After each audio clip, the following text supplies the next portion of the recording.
Three mistakes जो maximum students अपने CMA inter के डीटीआईडीटी की प्रिपरेशन में कमिट करते हैं। इससे क्या होता है कि पहली बात वो तो स्टूडेंट्स जो होते हैं वो अपना सिलेबस कंप्लीट नहीं कर पाते हैं। सेकेंडली जब वो एग्जाम प्रिपेयर करते हैं, जब वो एग्जाम को अटेम्प्ट करते हैं, तो वो कॉन्फिडेंस फील। मैं आपके साथ डिस्कस करने वाला हूँ वो तीन मिस्टेक्स जो मैक्सिमम स्टूडेंट कमिट करते हैं बट आपको नहीं करनी है। इसमें से फर्स्ट जो सबसे बड़ी मिस्टेक है वो क्या है? skipping topics without knowing the weightage. Maximum students क्या करते हैं? मैक्सिमम स्टूडेंट्स जब अपने प्रिपेयर करते हैं वो क्या करते हैं? अपने टॉपिक्स को स्किप करते हैं। डीटीआईडीटी में मैक्सिमम टॉपिक्स जो बहुत बड़े टॉपिक्स होते हैं उन्हें स्किप करके जाते हैं। ऐसा क्यों करते हैं? क्योंकि वैसे ही डीटीआईडीटी जो है वो एक वास्ट सब्जेक्ट है। हमें ये की तरह एक एक्स्ट्रा डे नहीं मिलता है। हमें प्रिपरेशन की एक एक्स्ट्रा डे नहीं मिलता है। इसलिए हम क्या करते हैं, जो हमारे बड़े टॉपिक्स हैं, हम उसे स्किप कर देते हैं। ये सोच के कि ये बड़ा टॉपिक है और इसमें से कम आता है। बहुत सी बार हम क्या करते हैं, कुछ छोटे टॉपिक्स भी स्किप कर देते हैं। ये बहुत छोटा टॉपिक है, इसमें से तो आएगा ही नहीं। हम ये नहीं देखते कि कितने मार्क्स का वो टॉपिक्स हमारे एग्जाम में पूछा जा रहा है। ये एज्यूम करते हैं कि जितने भी मेरे टॉपिक्स होंगे वो सारे इक्वल वेटेज होता है, या फिर जो डिफिकल्ट चैप्टर्स होता है वो सारे हमारे कम मार्क्स के आते हैं, इक्वल वेटेज आती है। तो हमें क्या करना चाहिए? हमें करना चाहिए कि सबसे पहले हमें ये आइडेंटिफाई करना होगा कि जो मैं चैप्टर कर रहा हूँ वो कितने मार्क्स का एग्जाम में आ रहा है। अब ये कैसे कर सकते हैं? हमें ये कैसे पता लगे कि हमारे एग्जाम में कौन सा चैप्टर कितने मार्क्स का आ रहा है? ये हमें पता लगेगा इस टेबल से। मैंने आपको पिछले थ्री अटेम्प्ट्स के क्वेश्चन पेपर को एनालाइज किया है और आपके लिए टेबल बनाई है। अब ये टेबल क्या बताती है कि हमारे पिछले 3 अटेम्प्ट में से जो हमारे क्वेश्चंस आ रहे हैं वो किस किस चैप्टर में से आ रहे हैं। देखते हैं एक बार। जो मेरा फर्स्ट क्वेश्चन जो हमारे सेकंड का ए पार्ट होता है वो हमारा बेसिक कॉन्सेप्ट आता है। पहला जो हमारा जून 25 था वो रेजिडेंशियल स्टेटस में से आया था। हमारा दिसंबर 24 था वो कैपिटल एंड रेवेन्यू एक्सपेंडिचर में से आया। हमारा जून 24 था वो हमारे फिर से रेजिडेंशियल स्टेटस से आया था। मतलब मेरा फर्स्ट क्वेश्चन का जो हमारा सेकंड क्वेश्चन होता है उसका फर्स्ट पार्ट हमेशा बेसिक कॉन्सेप्ट में आ रहा है। जो हमारा सेकंड पार्ट होता है वो हमेशा सैलरीज में से आ रहा है। वो हमेशा सैलरीज में से आ रहा है। ये देखो, दिसंबर में जो जून अटेम्प्ट था उसमें भी सैलरी का था, दिसंबर अटेम्प्ट में भी सैलरी का था, जून अटेम्प्ट 24 में भी सैलरी का आया है। और जो थर्ड का ए पार्ट होता है वो हमेशा हाउस प्रॉपर्टी में से आ रहा है। जो हमारा थर्ड का बी पार्ट होता है वो हमेशा पीजीपीपी में से आ रहा है। जो हमारा फोर्थ क्वेश्चन होता है उसका ए पार्ट होता है वो हमेशा कैपिटल गेन में से आ रहा है। एंड जो हमारा फोर्थ का बी पार्ट होता है वो हमेशा आईएफओएस, मतलब हमारे जो अदर सोर्सेज वाला होता है, सबसे छोटा चैप्टर होता है, बट ये इसमें से भी 7 मार्क्स का आ रहा है। फिर फिफ्थ जो हमारा क्वेश्चन होता है वो हमेशा जीटीआई में से जो हमें ग्रॉस टोटल इनकम निकालनी होती है उसका क्वेश्चन आ रहा है। और फिफ्थ का सी जो हमारा नेक्स्ट क्वेश्चन होता है डीटीआईडी का लास्ट क्वेश्चन का लास्ट पार्ट, वो किस में था? Taxable income and tax liability. मतलब जो मेरे क्वेश्चंस आ रहे हैं वो हमेशा रिपीट हो रहे हैं चैप्टर में से। अगर मेरा सेकंड का ए पार्ट है तो वो हमेशा रेजिडेंशियल में से ही आ रहा है, सेकंड का बी पार्ट हमेशा सैलरीज में से आ रहा है। तो मतलब जब मैं क्वेश्चन जब अपना सिलेबस प्रिपेयर कर रहा हूँ तो मेरे को ये देखना पड़ेगा, अगर मैं पीजीपीपी छोड़ रहा हूँ तो मेरे को हाउस प्रॉपर्टी भी छोड़ना होगा। क्योंकि अगर मैं पीजीपीपी कर रहा हूँ तो मेरे को थ्री का ए पार्ट भी होगा ना, या तो वो स्किप करना होगा। अगर मैं थ्री का ए पार्ट अटेम्प्ट कर रहा हूँ तो मेरे को थ्री का बी पार्ट भी आना होना चाहिए। मतलब जब मैं क्वेश्चंस को स्किप कर रहा हूँ मेरे को इस तरह से स्किप करना चाहिए कि जो मेरा थ्री का ए पार्ट है वो भी मेरे को नहीं आता, थ्री का बी पार्ट है वो भी मेरे को नहीं आता। अब आप इनमें से कौन सा चैप्टर ऐसा है कि जो आप स्किप कर सकते हो? क्या कोई ऐसा चैप्टर है?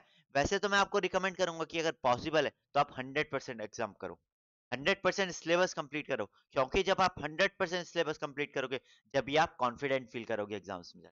जब भी आपको लगेगा कि मैंने आज सारे क्वेश्चंस अटेम्प्ट किए, मेरे को सारे क्वेश्चंस आते हैं, तो इसमें से मैं बेस्ट 3 या बेस्ट 4 कर सकता हूँ डीटी में से।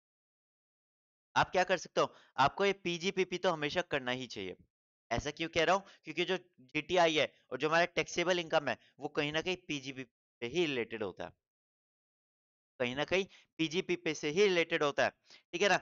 और कैपिटल गेन और इनकम फ्रॉम अदर सोर्सेज ये आसान टॉपिक होता है। तो हमें क्या करना चाहिए? हमें ये क्वेश्चंस जो हमारे ये पोर्शन है ये हमें अटेम्प्ट करना ही चाहिए।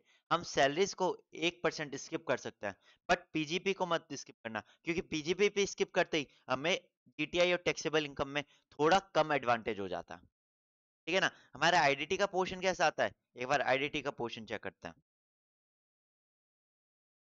हमारे आईडीटी के 3 क्वेश्चन आते हैं, सिक्स सेवंथ एंड एट्थ। हमारा जो सिक्स क्वेश्चन होता है वो हमेशा थ्योरी का क्वेश्चन होता है। हमारे 6 का एक क्वेश्चन देखो, जो हमारा जून अटेम्प्ट था उसमें क्या आया था? डीटी वर्सेस आईडीटी, 7 मार्क्स का क्वेश्चन था। उससे पहले फीचर्स ऑफ आईडीटी, यहाँ पे लिमिटेशंस इन प्री जीएसटी। हमारा जो 6 का बी पार्ट है वो क्या था? GST council. सेकंड पार्ट जो हमारा दिसंबर का था, ये हमारा क्वेश्चन रिपीट हुआ है, ठीक है ना? और जो हमारा जून 24 का क्वेश्चन था वो था फीचर्स ऑफ जीएसटी नेट। मतलब मेरा 14 मार्क्स का क्या हो रहा है? थ्योरी के क्वेश्चन आ रहे हैं, तो मेरे को थ्योरी किसी हिसाब से भी स्किप नहीं करनी है। जो लिमिटेड क्वेश्चंस हैं ये मेनली कहाँ से लेते हैं? हमारे जो मॉडल क्वेश्चन पेपर होता है, जो हमारे मोस्ट मॉडल क्वेश्चन पेपर होता है, जो हमारा इंस्टीट्यूट हमें प्रोवाइड करता है, मोस्टली ये क्वेश्चंस वहीं से रिपीट हो जाते हैं। तो मतलब मेरे को 6 जो हमारा क्वेश्चन है ये स्किप नहीं करना है। यहाँ पे जस्ट मेरे को 5 से 6 पॉइंट्स लिखना है, मैं इजिली 7 में से स्कोर कर सकता हूँ। ये बहुत स्कोरिंग क्वेश्चंस होता है। हमारे साथ नेक्स्ट क्वेश्चन है 7A एंड 7B। 7A क्या है? हमारे लेवी एंड कलेक्शन। 7B क्या है? हमारे टाइम प्लेस एंड सप्लाई। हमारा जो जून अटेम्प्ट था, 7th का ए पार्ट हमेशा लेवी एंड कलेक्शन में से आ रहा है, और लास्ट 2 अटेम्प्ट में से तो हमारा आरसीएम का आ रहा है क्वेश्चन।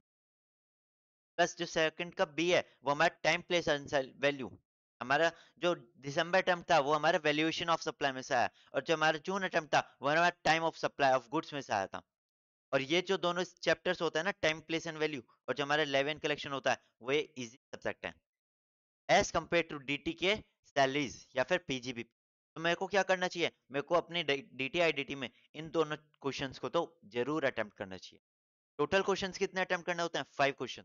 उसमें से अगर मैं इन क्वेश्चंस को अटेम्प्ट करता हूँ तो मैं मैक्सिमम मार्क्स अपने डीटी आईडीटी में स्कोर कर सकता हूँ।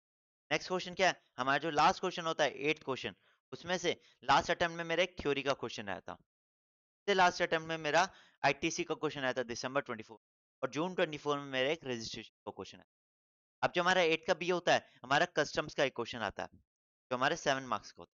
मतलब मेरे को ये टेबल देखने से ये पता लग रहा है कि किस क्वेश्चन में से, किस चैप्टर में से मेरे कितने मार्क्स का क्वेश्चन आ रहा है, और वो क्या मेरा हर क्वेश्चन रिपीट हो रहा है या नहीं, क्या मेरे चैप्टर्स रिपीट हो रहे हैं या नहीं। अब इन चैप्टर्स को देखकर मेरे को अपने टॉपिक्स को वेटेज देनी होगी। मेरे को कौन सा टॉपिक पहले करना है, कौन सा टॉपिक बाद में करना है।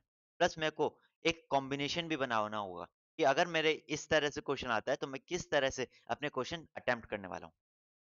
नेक्स्ट मिस्टेक जो मैक्सिमम स्टूडेंट्स अपने प्रिपरेशन में क्या करते हैं, रिपीट करते हैं, वो क्या है? इग्नोरिंग मॉड्यूल को।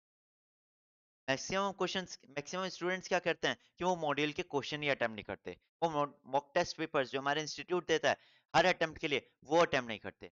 इससे क्या होता है? एक तो हम क्या कर रहे होते हैं, खाली हम ऊपर ऊपर से क्वेश्चन पढ़ रहे होते हैं। हमें ये नहीं पता होता कि उसका फॉर्मेट क्या है, में क्या टेक्निकल पॉइंट्स हैं जो मेरे को ध्यान रखना है अपने पेपर में। अगर मैं खाली ऊपर ऊपर से रीडिंग कर रहा हूँ और मैं एक्चुअल में सॉल्व नहीं कर रहा हूँ, तो मेरे को ये नहीं पता होगा कि उसमें टेक्निकल पॉइंट्स क्या हैं। और डीटी आईडीटी हमेशा टेक्निकल पॉइंट्स पे ही हमारा पेपर रुकता है। हम जो फेल होता है वो मेनली टेक्निकल पॉइंट्स पे ही हम फेल होते हैं, क्योंकि हम ये नहीं देखते कि क्या टेक्निकल पॉइंट, क्या मोस्ट इंपॉर्टेंट पॉइंट था उस क्वेश्चन में। सेकंड क्या होता है, हम क्या करते हैं, अगर मैं क्वेश्चन पेपर और हमारे मॉड्यूल के क्वेश्चन पेपर क्वेश्चन सॉल्व कर रहा हूँ, तो मेरे को पता लगेगा कि हमारे एग्जाम पैटर्न कैसा रहता है, किस तरह से मेरे क्वेश्चंस जो है वो एग्जाम में पूछे जाते हैं, मेरे को उसकी प्रैक्टिस होगी। प्लस अगर मैं अपने मॉक टेस्ट में मॉडल टेस्ट पेपर्स अगर मैं अटेम्प्ट कर रहा हूँ, मैं प्रॉपर टाइम मैनेजमेंट कर रहा हूँ, हम अपने घर पे प्रॉपर टाइम निकाल के अपने मॉक टेस्ट पेपर्स अटेम्प्ट कर रहे हैं, तो मेरे को टाइम मैनेजमेंट भी अच्छे से हो जाएगा। मैं एग्जाम में जाके पैनिक नहीं करूंगा कि मेरे को बहुत सारे क्वेश्चन है, मेरे पास टाइम कम है। ये नहीं होगा, मैं एग्जाम में जाके बहुत अच्छे से अपना एग्जाम सॉल्व कर पाऊंगा। थर्ड बिगेस्ट जो मैक्सिमम स्टूडेंट्स डीटी आईडीटी में स्पेशली करते हैं, वो क्या होती है? अमेंडमेंट्स। हम ये जानते हैं कि जो हमारे डीटी आईडीटी होता है वो हर साल चेंज होता है, हर साल उसमें कुछ ना कुछ चेंजेस होता है। तो हमारा इंस्टीट्यूट क्या करता है, हर अटेम्प्ट से पहले सप्लीमेंट्स इशू में क्या होता है, वो हमें अमेंडमेंट्स देता है। वो हमें बताता है कि हमारे पर्टिकुलर पेपर के लिए ये एडिशनल अमेंडमेंट्स हैं, और उन अमेंडमेंट्स को हमारे एग्जाम में भी टेस्ट किया जाता है। हमारे एग्जाम में क्या होता है, उन अमेंडमेंट्स में से क्वेश्चंस भी आ जाता है। तो हमें क्या करना है, हमें किसी भी हालत में ये अमेंडमेंट्स रोकनी नहीं है, हमें इन अमेंडमेंट्स को स्किप नहीं करना है। Remember students, CMA is not about hard work, it's about smart work. How we smartly prepare our exam and how we get better results. क्योंकि smart preparation equals to better result. तब जब हम अपने exams को smartly prepare करेंगे, तभी हम क्या कर सकते हैं, हमारे अपना डीटी आईडीटी के मैक्सिमम पोर्शन को एग्जाम में जाके अपीयर कर सकते हैं। तभी हम अपने एग्जाम में मैक्सिमम मार्क्स स्कोर कर सकते हैं। अगर आप ये 3 मिस्टेक्स को अवॉइड करते हो, तो आप अपने मैक्सिमम जो 80% ऑफ कॉम्पिटिशन है, उससे आगे रहोगे। क्योंकि मैक्सिमम पोर्शन हमारे स्टूडेंट्स क्या करेंगे? ये मिस्टेक्स कमिट करेंगे। बट आपको ये मिस्टेक्स अवॉइड करनी है। तो मिलता है अपनी नेक्स्ट वीडियो में, जहाँ मैं आपके लिए वीडियो लाऊँगा आपकी टेक्स्ट के टेंशन को दूर करने के लिए। अगर आपको कोई भी प्रॉब्लम फेस हो रही है डीटीआई-आईडीटी में, तो आप मेरे को कमेंट्स में बता सकते हो, जहाँ पे मैं आपको नेक्स्ट वीडियो आपको उसी टॉपिक पे लाऊँगा। Do like this video and share this video with your friends.